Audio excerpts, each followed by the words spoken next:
What's up, guys? It is the Ariade Lord, and welcome back to another Walking Dead vlog. I apologize, first of all, that I have not been doing my weekly reviews for The Walking Dead, Season 11. I already kind of missed a whole bunch of episodes. I've missed 6 and 7, and then I did 9 and 10, and then I just forgot to do the rest, and that is no statement made about the show at all. I've just been busy and have not really just had time to make the vlogs. I've been watching the show. I freaking had AMC Plus, Apple TV, whatever the heck it is, and that's how I've been watching the episodes early. So I've been hooked on this second part of this 3-part final season we got going here, and I'm taking this vlog as an opportunity to do the totality of the show for its second half of season 11 and give you guys a overall review and what I think, and just review the second half as a whole. There's some things that I've discussed in previous vlogs about how I think the show could use a few more seasons. I think not having the CRM plot addressed at all, not having Rick addressed at all, is an issue. I don't know how, they're going to resolve everything in 8 episodes. And as much as I like this part 2 of season 11, I did feel like there were some parts that were kind of rushed. We'll jump right to the finale, and this is spoilers because I know the full episode for Acts of God, which was the season 11, technically would have been the season 11 finale had they not done this bonus extended thing here, because episode 16 of a season is typically the coup de grace, the finale. But I felt like some things were rushed, and so in the finale, the whole thing with Leah, I'm not really sure, they left her alive just for her to be a loose end, and I just felt like she had more unfinished business with Daryl especially. They made it more Maggie and Leah had the beef, and that was the final skirmish at the end, and then Daryl just shoots her without question. She was about to kill Maggie, so I understand that whole angle of it, but at the same time, it is a little confusing just because I thought that, they would be more for Daryl to kind of say on the matter, and it looks like it's just kind of over. There was no resolution, I felt like, between those characters. They were the ones that deserved the resolution, and Daryl killing her just like that, I just felt like it was a very I had to do it, but there's a little more history here, and I felt like it could have been discussed a bit more. That's one example of a couple. The others is just the Commonwealth arc in general. I just feel like there's so many. This is what I feared would happen by having this final 11th season and seemingly trying to cram everything into it. Because if you think about it, in this part 2, our group only just joined the Commonwealth and got assimilated. It was only this past season, and episode 9 was wrapping up the Reapers. So then episode 10, and that's why they had to do that massive time jump, that big time jump that we had where it was 30 days or a month or whatever. It's okay, we need to just get to the characters living their life in this new society of old that's been created, because we just don't have the time for the onboarding and, everyone, doubting the process, and it's just, you don't have that kind of time. Essentially, what we saw when the group first got to Alexandria, where you saw the adjustment period, where Rick and the rest were kind of what the heck is with Alexandria? They all, you had a slow build to kind of learning throughout the community, but it's not like it was boring though. Like you had plot and action within that understanding of the place where Rick was like, they're weak, we might just take this place, and wanting to teach them how to survive instead of just cowering behind the walls. So we jump into it pretty quickly. Everyone's got jobs, and it's like, okay, like we're just I feel like there was this big time skip. Our characters are just okay with this society. They're just vibing with it. And, then the problems cascade from there. And it's like, well, wait, like the Commonwealth might not be as great as a place as we thought. And things kind of just happen rapidly from there. And there's essentially 3 villains, I feel like, for the Commonwealth. One has been more prominent than the others, which is surprising because in the comics it's the reverse. And I was curious as to how Angela Kang was going to handle the Commonwealth arc, similar to how, I was curious how she was going to handle the Whispers. The Whispers were done, like, there was more backstory, like, and intricacies to the dynamics there, and there was a fair amount of backstory given to Alpha and Beta, which I really appreciated. Comics didn't do it. But for the show version of the Commonwealth, Lance Hornsby is actually more the villain of the whole thing, because we don't really have enough scenes. Like, if you think about it, we don't have enough scenes with Pamela Milton or her psychotic son Sebastian. Like, we understand, like, Sebastian is like a psychopath, but like, he's just a stupid kid who doesn't have, like, he needs Daryl and the rest to run into a house and steal money. Like, he's incapable of doing these things. Like, all he does is just, like, kind of manipulate people, and it's just petty stuff.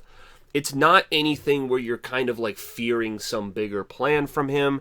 You're just, like, he's just this whiny, bratty kid, and he can always leverage the connection of his mom whenever he wants to get, essentially, whatever he so desires.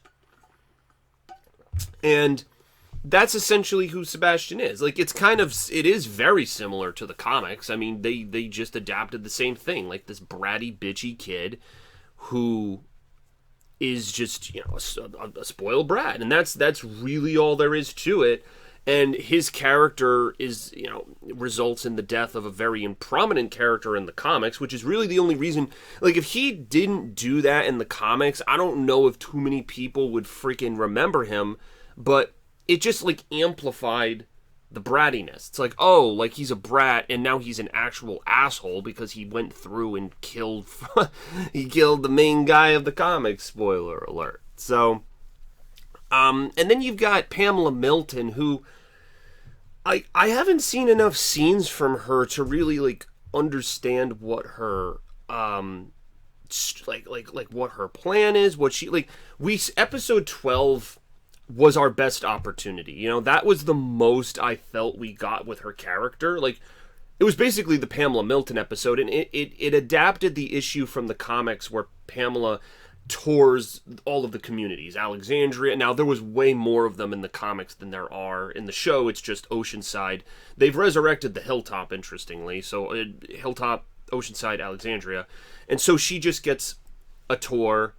And we see that cool scene where she actually knew Deanna from back in the day. That was I was not expecting that in that episode where she's looking at the picture. I'm like, what the shit?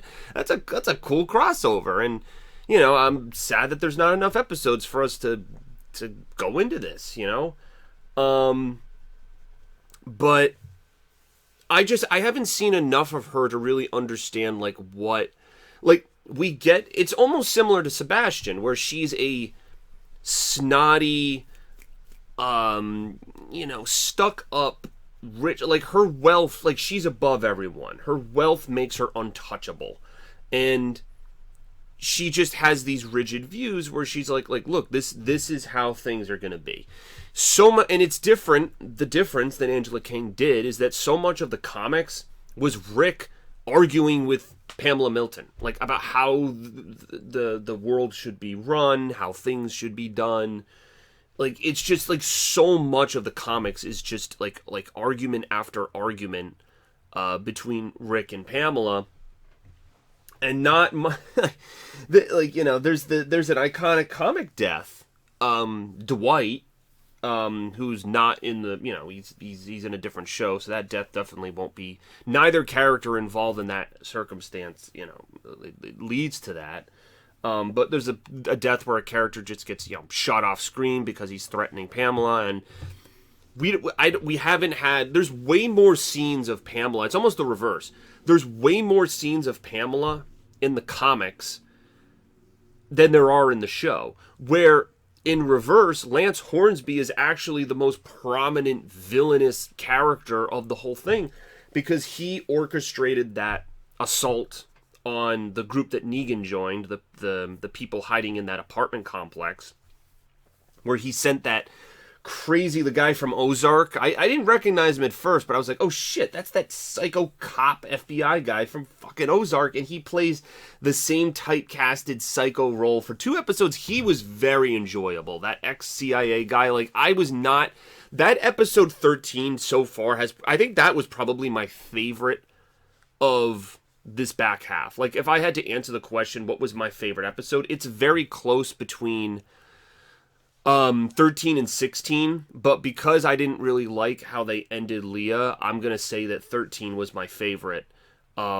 Just like, I was not expecting the direction. I thought that they were gonna negotiate with these people and bring them back. Like, like there was a mystery to it. Like, the episode starts and there's that guy riding the horse who got shot, and he delivers a message to the hilltop, and then, Maggie and Lydia and the group are trying to go figure out what happened, and then there's the whole mission with Aaron and Gabriel that goes completely bonkers. Like, you go, like, you get tricked. You go into that house thinking, like, oh, these are scary guys. Like, one of them has, like, a scythe, and, then he talks about all the, the leader talks about all the skulls that he has on the wall, and he's skeptical.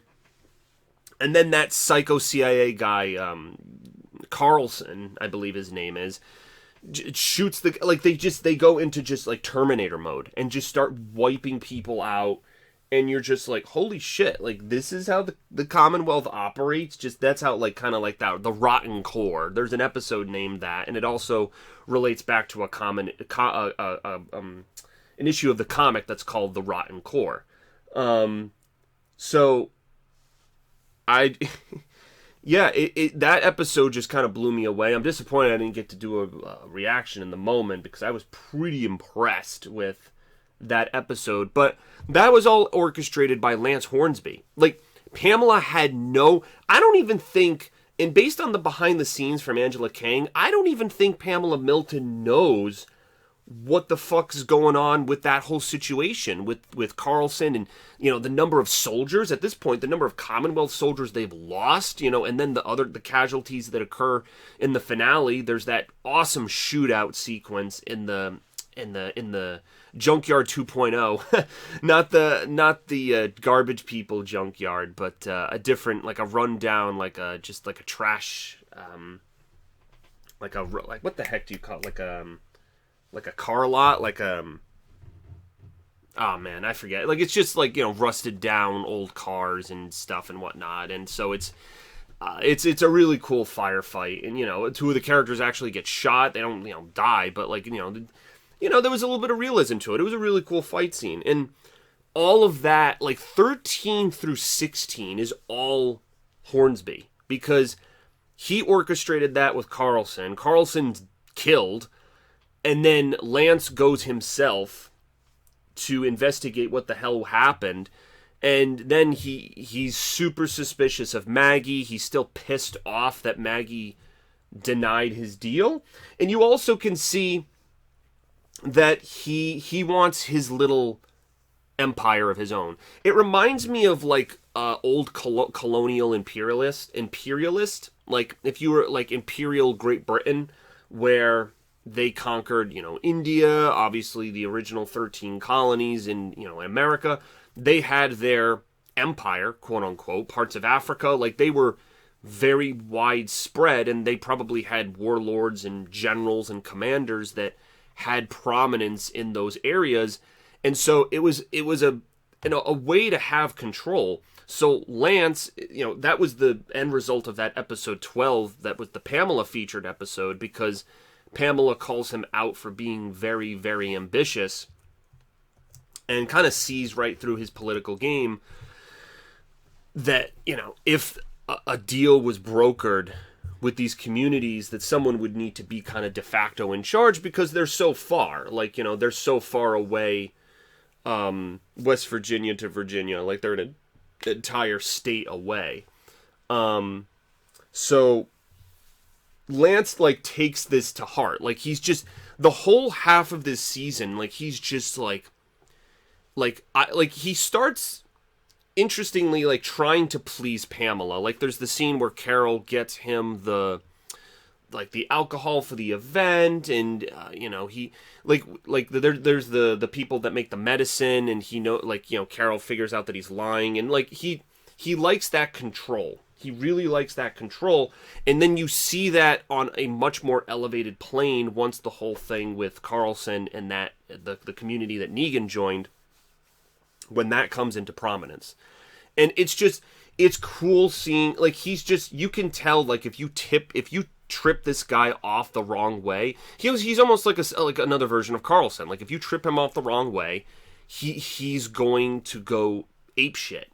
And especially the finale, like, there's that really chilling sequence where there's, like, it felt like the evil, like the Galactic Empire, like, taking over. Like, that final scene where the banners are being thrown over the gates of Alexandria, they're being thrown over the hilltop. Like, basically everything falls. Like, the Commonwealth, like, takes over everything in one fell swoop.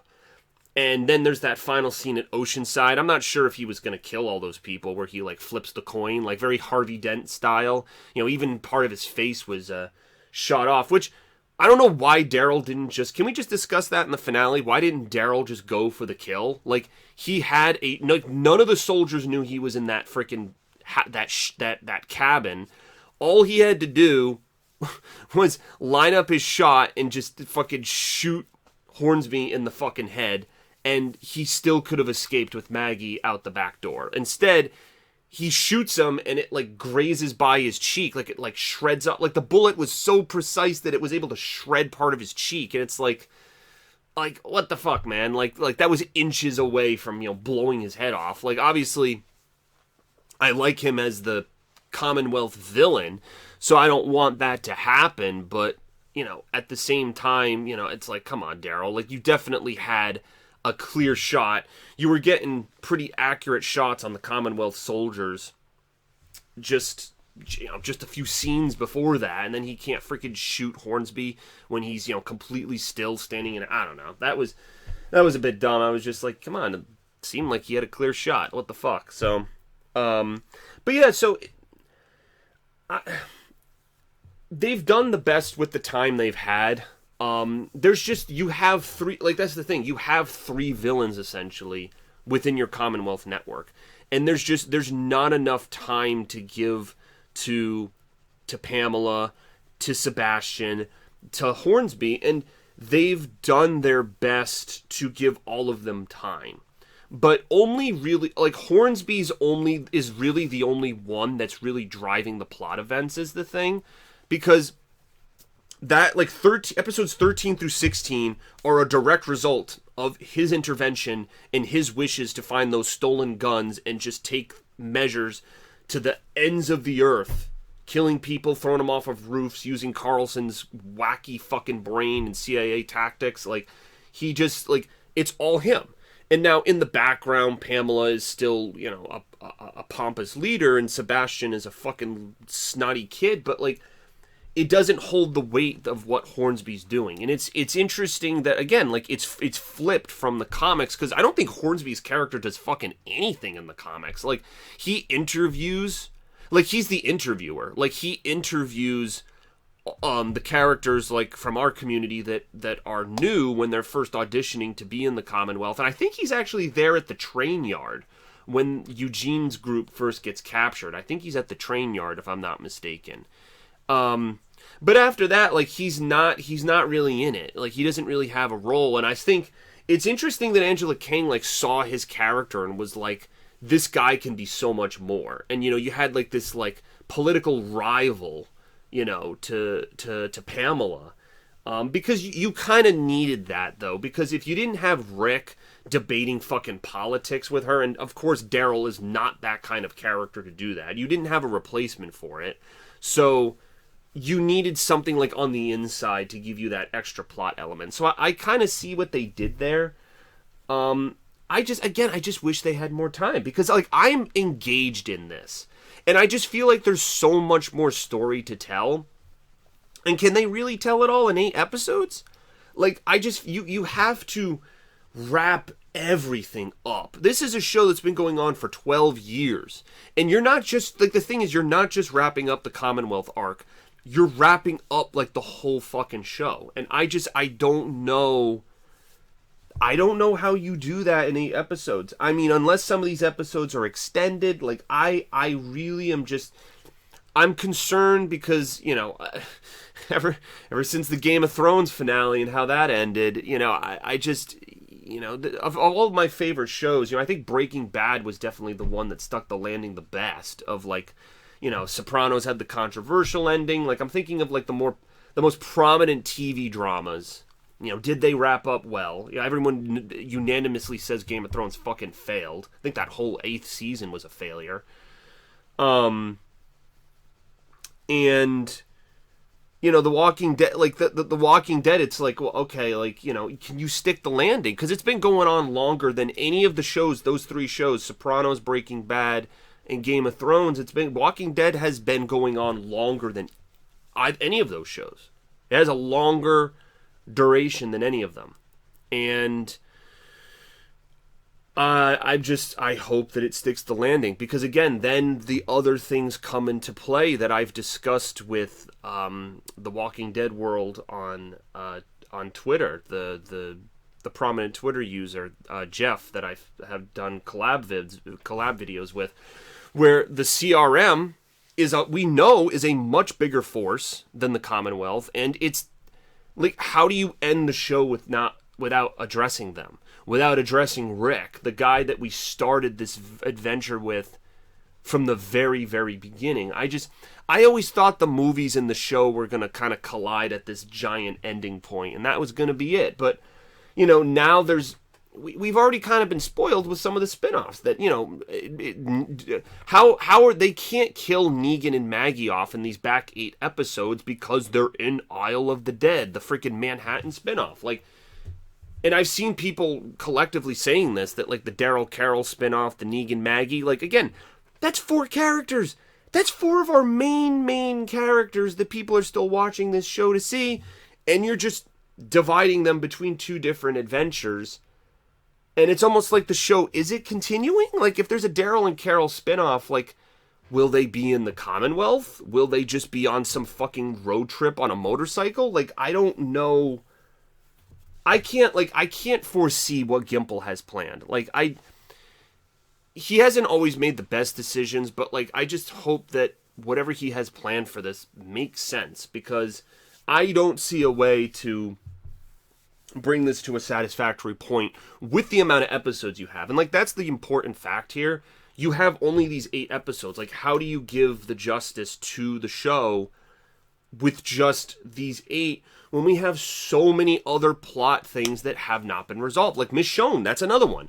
Michonne went off to find Rick, and Judith knows this, and are we just never gonna freaking bring it up? Like, Judith hasn't even had much screen time.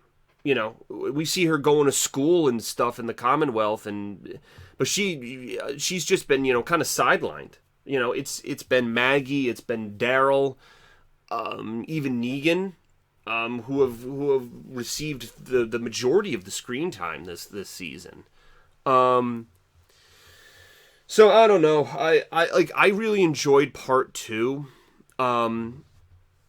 And I would be fine with what they're doing with Hornsby and Pamela and Sebastian, and like the way they've structured this. I'd be fine with it.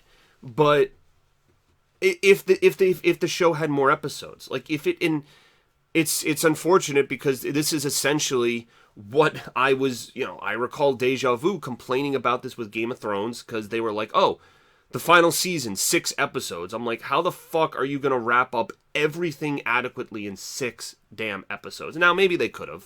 That's a video I made back in 2019 when that shit ended, but it didn't work out for them, so I don't have too high hopes that The Walking Dead with these remaining 8 episodes can just wrap this shit up without leaving plot holes, because you're gonna leave plot holes. You're just going to. There's gonna be, like, either Michonne's not gonna be addressed or Rick's not gonna be addressed. The CRM's not gonna be addressed. In one of the Talking Dead episodes, Gimple said that we would find out because a guy on Twitter asked Scott Gimple if the Commonwealth and the CRM knew about each other, and he said that we would see the answer to that question on the final season. And we know that there's no information in parts 1 or 2 about that. So I guess it's in part 3? Like, there is this interesting... I will say this. There is this interesting plot point that got brought up of, like, missing people. Like, there's that whole missing people angle, that Max and Eugene, like, the whole, like, everyone inside the Commonwealth that's trying to stir up the rebellion. There's this whole angle of missing people. And maybe it's just, Sebastian who, sending people off to do favors and them dying. It could be as simple as that. But do you think the Commonwealth has, like, a secret deal with the CRM where if there's a person that's not fitting into the Commonwealth society, they have this pact, this agreement where they ship the people off to the CRM for experimentation, like the whole A and the B thing. Like what Jadis was doing in the junkyard with the A and the B. Do you think that the Commonwealth has an agreement like that? I was thinking that to myself, like when they mentioned they're like missing people, I'm like, are they trading people to the CRM? Like, I actually thought that for a minute, and that's like one way you could, like, that would be incredible. But again, like, if they go that direction, how the fuck are you gonna have enough time to wrap this all up? Because now you're introducing the fucking CRM, which is gonna get screen time in the movies, which at this fucking point, don't even get me started with the Rick Ryan movie shit. I'm gonna be 80 years old with fucking 8 grandchildren by the fucking time that those movies come out. So I don't know. Like that would be a cool angle. And if we had like one more season, like a season 12, I'd be like, holy shit! Like that this theory could have some roots. Like it could have something to it. But I don't know. I feel like if you bring the CRM into it, like, you're gonna divert people from the Commonwealth, and like we're dealing right now with the Commonwealth, like. They're like the problems of that society, Pamela's corruptness, Lance's corruptness, like that's what we're dealing with. If you bring the unless like they're doing this to like have some sort of stake or control, like I don't know. I don't know. It's an interesting theory now that I like say it out loud, because I was only thinking it to myself, and this is the first time I've said it out loud. So I don't know. Let me know what you guys think. I really enjoyed this second chapter of this 3-chapter season 11, but I'm just, as the end draws nearer and then there's no more Walking Dead main show, I'm just kind of concerned. What I do hope they do when the show ends, a couple of things they have to do. They need to announce the fucking release date of the Rick Ryan movies. Like, again, like you'd be an absolute fucking fool if by the fall, when this show ends, you're not announcing those movies. Like, you might as well never announce them, okay? The second thing is, like, they need to explain how the spin-offs, not the Tales, because Tales of the Walking Dead is in the past. How do the spin-offs affect, like, the main Walking Dead show? Like, where are we? Like, are these sequels, essentially, to the main show? So they need to provide a bit of a roadmap. Ending the show, a 12-year show, ending that, is a fucking significant feat. And you like, if you want to continue the Walking Dead franchise, like you know, they're making more shit. Like there's 2 spin-offs and there's Tales. There's 3 spin-offs technically. Fear the Walking Dead is still a thing somehow. I know people have said it's good. I haven't had time to sit down and watch the whole fucking thing, but you got to give people answers. You know, like if you want to, because I guarantee you, a lot of people are going to be canceling their AMC. If they have AMC Plus or Apple TV, well, however they're watching it with a paid subscription right now, you are going to see those subscriptions plummet by the end of 2022. Not only that, Better Call Saul is also ending. Your 2 biggest shows on AMC are ending at the same fucking time. So you better have some tangible shit for people to latch onto, because like the AMC is gonna lose like there's no reason to fucking like subscribe to their service like ever again, because eventually the episodes will go on Netflix unless they take the show off of Netflix, but eventually it's gonna go on Netflix. So the added benefit of watching early goes away, because there's no, unless you're talking about the fucking spin-offs, which I don't know if it'll retain the same amount of interest. Probably not, but I don't know. I see this as a problem. Like, if I was an AMC exec, I would want Scott Gimple's plan, like, on my fucking desk. Like, dude, like, what is your master plan to continue the series, to make sure that you have a satisfying finale, that you release these movies? Like, you're approaching, like, 4 years. This fall, 4 years, that they fucking, when Rick went off in the helicopter and they announced the movies. I don't know. That's a long time, man. It's gonna turn into like the fucking Half-Life 3 of the TV movie business. You know, when is Half-Life 3 coming out? For any gamers out there who know about that meme. Anyway, this has been a very long rant, which was originally just a review saying that I really liked this second part, and Lance Hornsby is, like, I've enjoyed, he's a great villainous character that has been really fleshed out from the comics. Again, I love Angela Kang giving some of these comic characters more life than they had. Great on her doing that. That's all I got for you guys. I, again, really enjoyed this, but at the same time, I just wish that there were some things that were kind of done differently. So, you know, and I'm just kind of nervous for where things go in the future now. So, hopefully, you know, we get something worthwhile, and, you know, we'll go from there. So, anyway, thank you guys for watching. Appreciate it. And as always, you can comment, rate, subscribe. I mean, now that The Walking Dead's not going to be returning for a few months, I don't know how many videos I'm realistically going to be making. But, you know, if there's an opportunity for something, I'll definitely do it. So, all right. Thanks, guys. See you later.